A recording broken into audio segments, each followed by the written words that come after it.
Have you ever worked the night shift? That quiet, lonely time when the world outside is asleep and the building you're in settles into an eerie silence. It's a job that can play tricks on your mind.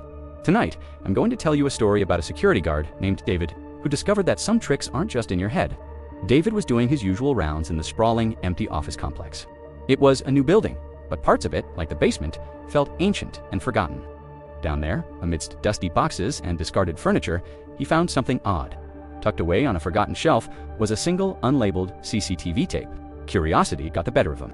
Back in the main security office, a fortress of monitors displaying silent, empty hallways, he popped the tape into the player. The screen flickered to life, showing grainy black and white footage of the building's interior. The timestamp read just a few nights prior. The camera was pointed down a long corridor on the third floor.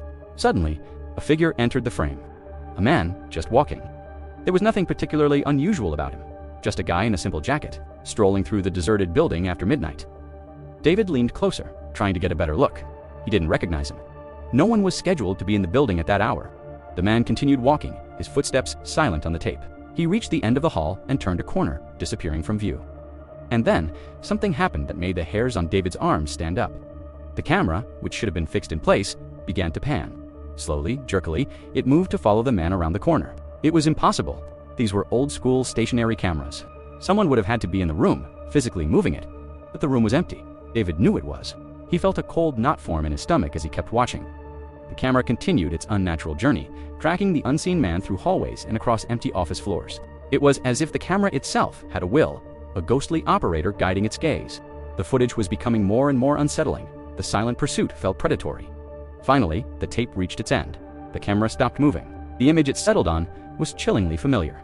It was a close-up, perfectly framed shot of the very door to the security office David was sitting in. The grainy image was still.